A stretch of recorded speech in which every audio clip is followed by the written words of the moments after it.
नाज़रीन अस्सलाम वालेकुम।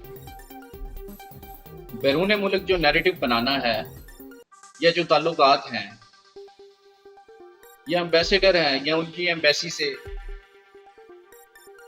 या उनकी मुनाफली जो है वो ख़त्म हो चुकी है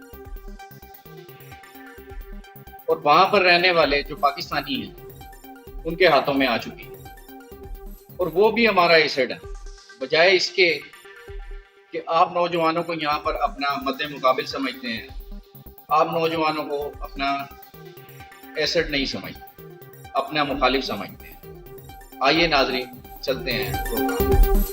देखिए, इसके दो पहलू हैं। सबसे पहला तो पहलू ये है कि हमारे मुक़्तदरा को समझ जाना चाहिए है कि बैरून मुल्क जो नैरेटिव बनाना है, ये जो ताल्लुकात हैं उसके ऊपर जो मोनोपोली थी उनकी, वो ख़त्म हो चुकी है और अब वो उनके पेड लॉबियस्ट या उनके चुनिंदा एम्बेसडर्स या उनकी एम्बेसी से निकलकर वहां पे रहने वाले जो डायस्पोरा है यानी पाकिस्तानी नजाद हैं उनके हाथों में आ चुकी और वो हमारा एसेट है। बजाय इसके कि जैसे आप यहाँ पे नौजवानों को अपना मद्दे मुकाबिल समझते हैं, डायस्पोरा को भी अब आप अपना एसेट नहीं उसको अपना एक मुखालिफ समझते हैं और उसके आपको सम्राट नजर आ रहे हैं। सोचिए कि इतनी मेहनत, इतनी ज्यादा लॉबिंग अगर पाकिस्तान के किसी कलेक्टिव नेशनल इंटरेस्ट के लिए हमने की होती। वैसे मेरा ख्याल है कि जब इलेक्शन की हम छानबीन की बात करते हैं तो वो कौमों के नेशनल इंटरेस्ट में ही होता है कि भाई अपने इलेक्शन दुरुस्त करें और ये प्रोसेस को संवारें। लेकिन अगर आप सोचें कि ये सब कुछ ना हो और ये डायस्पोरा को हम किसी अच्छे काम में एंगेज करके इनको इस्तेमाल करें, हमने देख लिया इनकी ताकत क्या, हमने देख लिया इनकी कैपेसिटी क्या है, तो क्या ही अच्छा हो। लेकिन हम कौन सा अपनी गलतियों से सीखते हैं? हम तो ऐसे नहीं करेंगे। और दूसरा, ये जो लोग हैं, ये आपको याद रखना चाहिए, ये वो लोग हैं जिनके पाकिस्तान से बाहर रहने वाले लोग जिनके यहाँ पे रिश्तेदारों के घरों में घुस के 9 मई के बाद बर्बरियत मचाई। सो ये डायरेक्ट विक्टिम्स भी हैं। अमेरिका में इलेक्शन का साल है, जब कोई सेनेटर अपनी कॉन्स्टिट्यूएंसी में जाता है, वहां जब पाकिस्तानी वोटर है, जब उनसे उनके इश्यूज पूछता है, तो ये उनके टॉप ऑफ द लिस्ट होंगे, वो direct victim. And do you think that is also going to have an impact? ये जो इलेक्शंस वाली आप बात करें, क्योंकि अभी तक जो स्टैट्स आ रहे हैं, जो वहां से पोल्स आ रहे हैं, लग तो यही रहा है कि वहां पे चेंज ऑफ एडमिनिस्ट्रेशन होगा and Trump might be the next president. तो आपको लगता है उसका कोई इंपैक्ट? देखिए, पाकिस्तान की तरह ना वो लोग इस तरह नहीं है कि एक शख्स आए तो बिल्कुल पॉलिसी 180 डिग्री तक तब्दील हो जाए। कुछ ना कुछ पॉलिसी लेवल पे तब्दीली होती है, लेकिन उनकी जो कोर वैल्यूज हैं वो सेम रहती है। एक बात यहाँ पे कहना जरूरी है कि अमेरिका को हमेशा ह्यूमन राइट्स का मामला तब नजर आता है जब उसके पीछे कोई पॉलिटिकल वोटिंग ना। दुनिया में बहुत जगह, बहुत सारे ममालिक में इंसानी हकूक की खिलाफ वर्जी हो रही है, लेकिन अमेरिका के कान में जूं तक नहीं ऐसा ही है, बल्कि गजा में होने वाले जेनोसाइड को वो बिल्कुल स्पॉन्सर कर रहे हैं। तो उसका पीछे पॉलिटिकल एंगल को हमें नहीं भूलना चाहिए। फिर जाहिर सी बात है, इस तरह की करारदादों से पाकिस्तान की रियासत पे दबाव डालकर IMF के जरिए भी आपका बाजू मरोड़ के बहुत सारे मुतालबात मनवाए भी जाते हैं। लेकिन again coming back to the same point, ये इशू क्या है? इशू ये है कि वहां के डायस्पोरा का यहाँ की हुकूमत, रियासत के साथ इतना बड़ा डिस्कनेक्ट है, इतना बड़ा मिसट्रस्ट है, वो इतने बड़े विक्टिम है रियासती बर्बरियत के कि उनको अपने मुल्क के ऊपर तो इतना एतमाद नहीं है, उनको बाहर जाकर वहां पर अपने लिए इंसाफ मांगना पड़ रहा है। ये लम्हा फिक्रिया है, इसको करेक्ट करने की जरूरत है। अच्छा, ये लोग आपका एसेट है, आप इनको क्यों लायबिलिटी बना रहे हैं? That's a very fair point. Samina, आप इसको कैसे देखती हैं? क्योंकि एक सवाल मैंने बहुत सी जगहों पे ये भी होता हुआ देखा कि जेल में बैठे हुए इमरान खान साहब, उनके लोग जो कुछ बाहर हैं, वो इतने तगड़े हैं कि वो इस तरह की इंपैक्टफुल चीजें करवाने में कामयाब हो गए। कांग्रेस में बहुत बड़ी मेजोरिटी के साथ जो है करारदाद मंजूर हुई। जी, आप सही कह रही हैं और बड़ी हैरत की बात है कि इतने समझदार लोग भी इस किस्म के कमेंट करते हैं कि जी उन्होंने पूरे पता नहीं कोई सेनेटर्स ही सारे खरीद लिए, पूरा कोई अक़वाम मुत्तहिदा का वर्किंग ग्रुप भी खरीद लिया जिन्होंने इस तरह की रिपोर्ट मर्जी के मुताबिक PTI के एन मर्जी के मुताबिक तैयार करके दे दी। तो ये बड़ी अजीब बात है कि आप उस चीज़ को अंडरस्टैंड करने के बजाय, उसकी सीरियसनेस का अंदाजा लगाने के बजाय, उसकी सिग्निफिकेंस को, उसकी इंपॉर्टेंस को समझने के बजाय उल्टा आप इस किस्म के अजीबोगरीब किस्म की थेरीज लेकर और मार्केट में आ जाएं, तो ये बड़ा अजीब बात है। बिल्कुल कुछ चीजें सही मेंशन की मारिया ने और उसका इम्पैक्ट तो हमें देखिए नजर आ रहा है ना।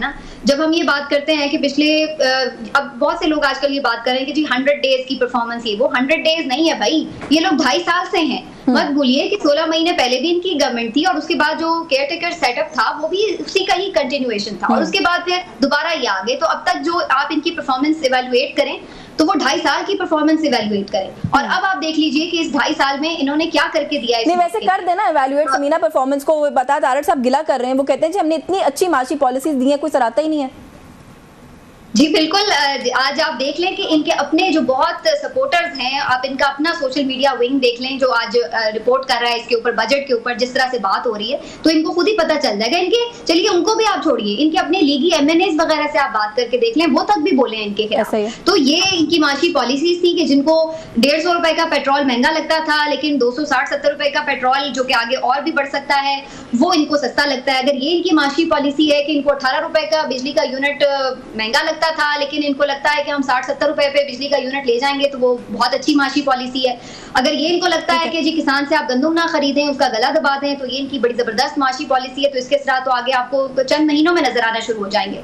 तो इनकी माशी पॉलिसीज के क्या कहने, लेकिन असल बात ये है कि जिसके लिए इतना सब ये कह रहे थे कि जी हम इन्वेस्टमेंट ले आएंगे, IMF से भी पैसे मिल जाएगी, यूं हो जाएगा वो हो जाएगा, हम परफॉर्म करेंगे और सब फिर इमरान खान को भूल जाएंगे। तो बात यह है कि आपने 2.5 साल में क्या परफॉर्म किया? कोई हमने नहीं देखा कि इन्वेस्टमेंट आई, कोई हमने नहीं देखा कि किसी ने आपके साथ कोई माशी ताउन किया उस तरह से, सिवाय इसके कि एक आध दफा आपके कुछ इस वक्त वैसे भी मेरा ख्याल है कि बात किसी को भूलना या याद रखने की नहीं है, एक आम आदमी के सर्वाइवल पर इसमें जो अभी आपने जो रेजोल्यूशन की बात की उससे मैं इसको सिर्फ कनेक्ट करना चाह रही हूँ कि देखिए आपके दोस्त ममालिक हो, चाइना हो, UAE हो, सऊदिया हो, सब आपको आके क्या बात करें, वो यही बात करें अपना हाउस इन ऑर्डर करें। फिर आपने देख लिया कि आपको अमेरिका ने भी यही बात बाकायदा रेजोल्यूशन पास करके कह रही है। अब UN भी आपको कह रहा है। अच्छा, अमेरिका ने जो कहा, मैं जरा असद से भी इस पे ले लूं ओपिनियन कि इसको, इस सिचुएशन को एक तो कैसे देख रहे हैं, दूसरा हुकूमत की जो इतनी पुरजोर किस्म की मुजम्मतें आ रही हैं उसको कैसे देख रहे हैं। सेनेटर इरफान सिद्दीकी कहते हैं जी हमें 2018 में शिकायत थी लेकिन हम उस वक्त अमेरिका को कायल नहीं कर सके, तो वो ये मतलब सो टू इम्प्लाई कि हमने कोशिश की थी उस वक्त लेकिन हम नहीं कर सके, इन्होंने कर लिया। देखिए, अगर तो इमरान खान इतना पावरफुल है कि उनकी वो किसी लॉबिंग फर्म को हायर करके और 368 लोगों को कन्विंस कर लेते हैं, अगर खरीदते नहीं भी हैं और कन्विंस कर लेते हैं, तो इसका मतलब ये है कि ये तो फिर एक बहुत बड़ी जीत है इमरान खान की, फिर तो आप शिकस्त ही तस्लीम कर लें। लेकिन इंटरनेशनल कम्युनिटी जो वहाँ पे डायस्पोरा है उसने रोल तो प्ले किया, जो बीमारियां बात बिल्कुल ठीक है, रोल प्ले किया है। लेकिन इसका जो एक और पहलू है जो मैं जिस पर मुझे तशवीश भी है और एतराज भी, जो ओन चौधरी साहब ने प्रेस कॉन्फ्रेंस की, और ओन चौधरी साहब जो है वो ज़ाहिर रिप्रेजेंट कर रहे हैं गवर्नमेंट को भी, और जाहिर है मुझे नहीं पता किस को, लेकिन ओन चौधरी साहब क्या कह रहे हैं, वो कह रहे हैं कि जी एंटी स्टेट पॉलिसीज है ये PTI की, एंटी स्टेट एक्टिविटीज हैं।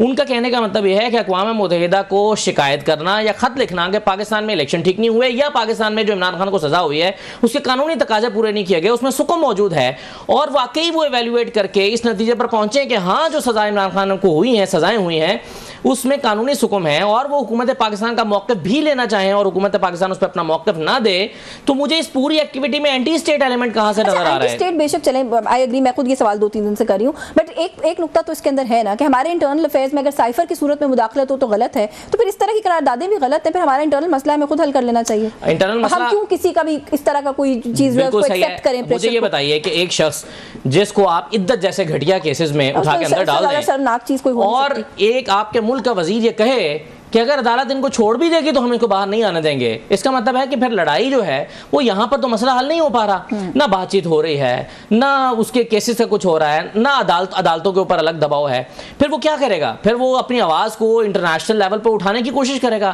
भाई देखिए, जो गरजमंद है वो तो दीवाना होता है, वो तो फिर अपनी आवाज़ को वो चिल्लाने की कोशिश करेगा, वो कहेगा कि मैं मजलूम हूँ।